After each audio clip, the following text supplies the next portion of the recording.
Even, और माननीय high court ने बिहार के उनको बरी कर दिया। मतलब हमें जानने में कोई इंटरेस्ट नहीं कि उन 56 लोगों की हत्या किसने की, जैसे वो 56 इंसान नहीं है, वो 56 कीड़े मकोड़े थे। फिर तीसरी घटना जो अभी मैंने बहुत जल्द ही 1 साल पहले देखी, वो घटना नेमावर की आदिवासी में। अगर आपको याद हो, एक बच्ची और उसके परिवार के 4 लोगों की हत्या करके जो है वो एक गड्ढे में, बड़े से गड्ढे में डाल दी गई थी। मैं और मध्य प्रदेश के हमारे साथी सब लोग, हम लोग जयेश और सब लोग गए थे। जब ये पता लगा कि सरकार सुनवाई नहीं कर रही, हमने मांग की कि सीबीआई जांच होनी चाहिए। मैं हिमांशु जी की ओर आ रहा हूं। बड़ी मुश्किल से उस आंदोलन के दबाव में सीबीआई जांच की जो है घोषणा हुई, लेट शुरू हुई, लेकिन जब वो शुरू हुई तो नए 7-8 लोगों को उसमें आरोपी बनाया। ये इस बात का प्रमाण है कि अगर कहीं अन्याय हुआ है और उसको न्याय हम लोग दिलाना चाहते हैं तो उसके लिए जांच जरूरी है। और यही मांग तो कर रहे हैं जी, और कोई नई मांग नहीं कर रहे हैं, चंदा नहीं मांग रहे हैं सरकार से, ना नई नौकरी मांग रहे हैं। रिटायरमेंट के बाद वो पार्ट टाइम जॉब साथ बोले ना वकील साहब हमारे, कि वो जो रिटायरमेंट के बाद वाली जॉब है वो नहीं मांग रहे। मैंने सोनी दीदी को भी सुना, अक्सर मुझसे बात उनकी होती रहती है। उन्होंने मुझसे पहले भी जब बस्तर में कुछ हुआ था, उन्होंने मुझसे कहा आ जाओ। और मैं पूरे देश में घूमता रहता हूं। सुबह उठने के बाद जब हम अखबार पढ़ते हैं, टीवी देखते हैं, टीवी में तो कम, लेकिन अखबार में या बहुत मीडिया के कुछ चैनल्स वगैरह में मिल जाता है। अब तो आंसू भी सूख गए। रेप, हत्या, डकैती, चोरी, लूटपाट। हम भारत में है और भारत तमाम जाति धर्मों से बना हुआ एक देश, इसको संगठित किया गया संविधान के जरिए। यहां चोर, हत्या, रेपिस्ट हैं तो यहां अच्छे लोग भी। उसी तरह से चोर, रेपिस्ट, हत्यारों का सम्मान नहीं होता, लेकिन अच्छे लोगों का सम्मान होता है। उनको सुनने वाले लोग होते हैं, उनकी बात का अनुसरण करने वाले लोग होते हैं। आज भी बाबा साहब के नाम पे हम लोग लाखों लोग जिंदगी कुर्बान करने के लिए तैयार। ये इस बात का प्रमाण है। आज बाबा साहब नहीं है। उसी तरह से जो अच्छे लोग हैं, चाहे वो सुरक्षा दल के या पुलिस के, हम लोग उनका सम्मान करते हैं। लेकिन जो अपराध करेगा हम उसका सम्मान नहीं करेंगे, किसी भी कीमत पर नहीं करेंगे। उसके खिलाफ हम लोग लड़ेंगे और तब तक लड़ेंगे जब तक उसको सजा देंगे। क्योंकि अपराध के लिए कानून एक, चाहे वो मेरा द्वारा किया गया या फिर जज साहब के द्वारा किया गया। यहां जितने हमारे साथी बोले ना, वो सब पीड़ा बोलते रहे, बोलते रहे, बोलते रहे। और मैं सोचता था, कभी कभी तो ऐसा लगता था कुछ को सुन के, आज तो मैं धन्यवाद देता हूं हमारी महिला शक्ति का, कि जब वो इतना दम से बोलने लगी हैं, वो इतने दम से बोल रही हैं, इसका प्रभाव बहुत लोगों पे पड़ने वाला है और बहुत लोग उनको सुन के तैयार हो। लेकिन मैं किसी डरी एजेंसी से डर जाऊं, घबराई एजेंसी से डर जाऊं, वो भी वो एजेंसी जिसको मैं, जो मेरे खून पसीने कमाई से, जिसको जो है ना टैक्स, मेरे टैक्स से जो चलती है, उनको तनख्वाह हमारे पैसे से मिलती है, उस सुप्रीम कोर्ट, डरे हुए सुप्रीम कोर्ट से नहीं डर सकते हैं लोग। बेसिकली समझना पड़ेगा ना कि सुप्रीम कोर्ट है क्या। क्या है सुप्रीम कोर्ट? सुप्रीम कोर्ट वो है जिसमें जो जज साहब बैठे हैं ना, वो उनको तनख्वाह हमारे टैक्स से मिलती है। वो बेसिकली हमारे लिए बैठे हैं, वो सरकार और पुलिस के लिए नहीं बैठे हैं। और वो जो जॉब ढूंढ रहे हैं, उनके फैसलों पर हम लोग डर जाएं, कभी भी नहीं हो सकता। ये भगत सिंह का देश, यहां तो अन्याय के खिलाफ बलिदान हुए, हम उनको मानने वाले लोग कैसे डर सकते हैं? तो स्पष्ट है कि मुझे कुछ ज्यादा उम्मीद है कई फैसलों से सुप्रीम कोर्ट नहीं, और सुप्रीम कोर्ट गलत हो सकता है, मेरे पास इसके एविडेंस है। हमारे यहां 2 मामले, SC/ST प्रिवेंशन एक्ट का जो मामला है, उसको बाद में सुप्रीम कोर्ट ने इंजोल किया, बदला ना सुप्रीम कोर्ट ने कहा कि नहीं ठीक है, पहली बार में गिरफ्तारी लिखने के बाद तो सुप्रीम कोर्ट से मिस्टेक हो सकती है। लेकिन अगर वो सुप्रीम कोर्ट जो सरकार के साथ चलेगा, उसकी बात हम लोग मानने लगे, तो फिर सरकार ही सब कुछ हो जाएगा। ये भारत में ये संविधान से चलता है। मैं जहां तक इस पूरे मामले को समझ पाया, या तिसंता जी के मामले को समझ पाया, पहली बात तो मैं सिलेक्टिव नहीं बैठता हूं। हिमांशु जी से मेरा गहरा रिश्ता है। जब मैं NSA में जेल में था, ये मुझे नहीं जानते थे मगर ये पैदल यात्रा करके सहारनपुर गए मुझसे मिलने के लिए। सरकार ने मिलने नहीं दिया, वो एक अलग बात, क्योंकि चाहे कन्याकुमारी से और कश्मीर तक सत्ता का चरित्र एक होता है, ये मैंने देखा। और ये बात प्रसाद जी भी कह रहे कि सरकार किसी की हो, चंद पूंजीपतियों की जेबें भरने के लिए अगर सरकार काम करेगी और सुप्रीम कोर्ट का समर्थन करेगा तो हम उसका विरोध करें।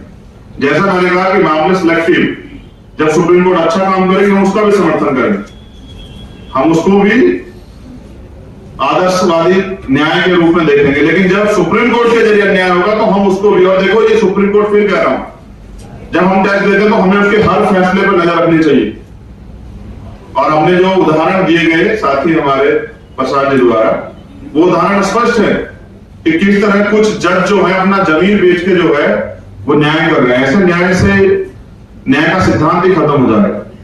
तो मैं जो कह रहा था कि मैं सिलेक्टिवली नहीं करता हूं, अब तक देख लीजिए, चाहे वो सीए का मामला हो, एनआरसी का मामला हो, किसानों का मामला हो, जलगार परिषद का मामला, बिना कोरेगांव का मामला हो, रोस्टर का मामला हो, कोई एक ऐसा इशू नहीं है कि जहां अन्याय के खिलाफ लड़ा गया और वहां और हिमांशु भाई है उनके साथ अन्याय हो, तो हम ऐसा कैसे देखा जा सकता है।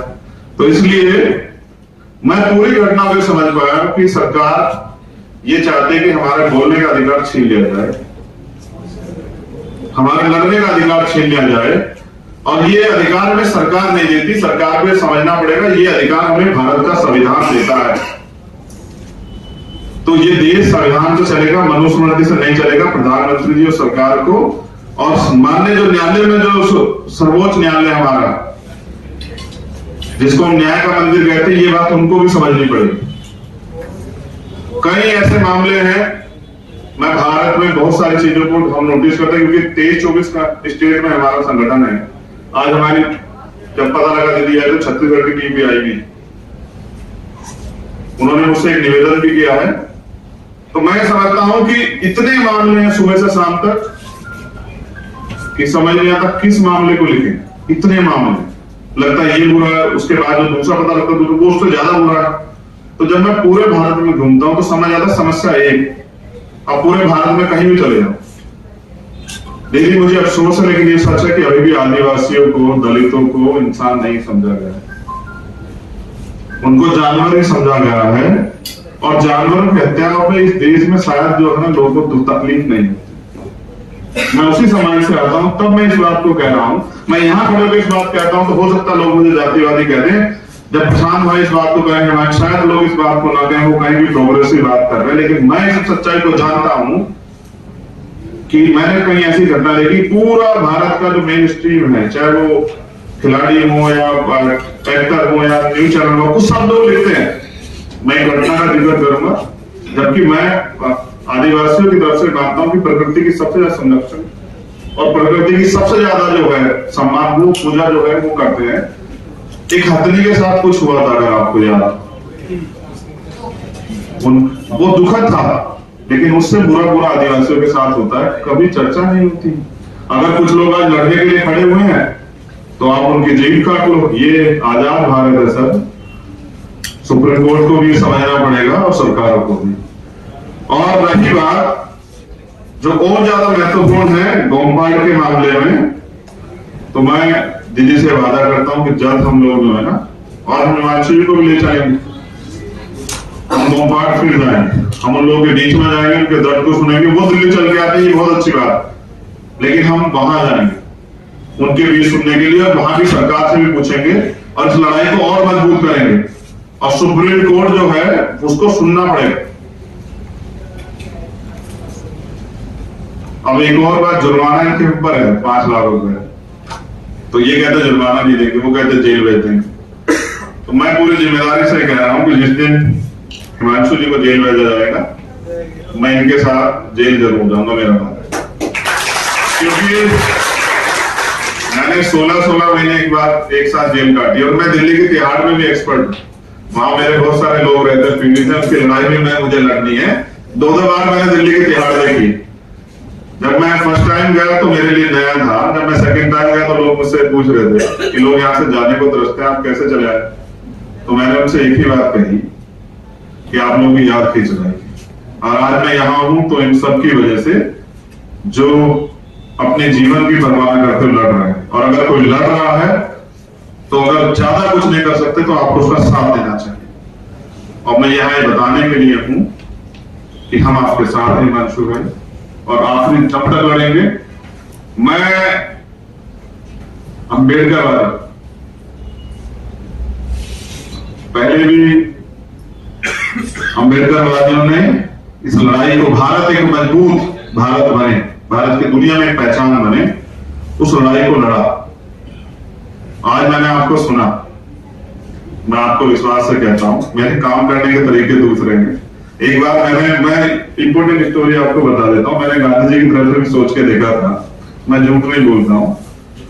मैं सहारनपुर जेल में था, 2 अप्रैल का मामला था, बहुत सारे लोगों की जान गई थी, बहुत सारे झूठे मुकदमे थे, तो मैं कुछ नहीं कर पा रहा। मैंने कहा कि चलो, मैंने पहला पत्र लिखा महामहिम राष्ट्रपति जी को कि मैं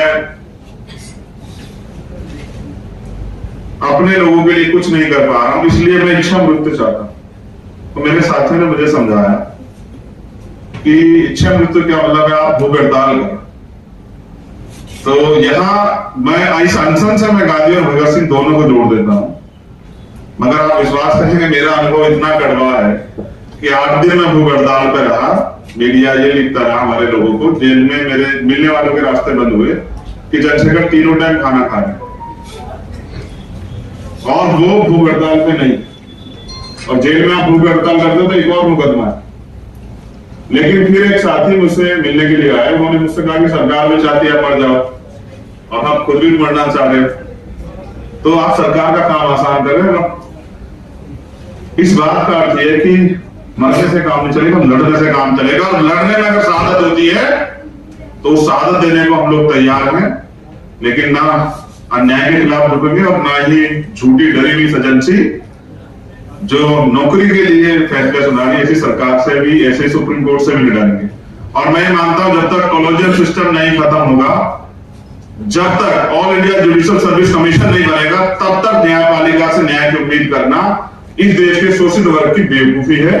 और मुझे बेवकूफी की आदत नहीं है, ना मेरे अंदर गलत नहीं।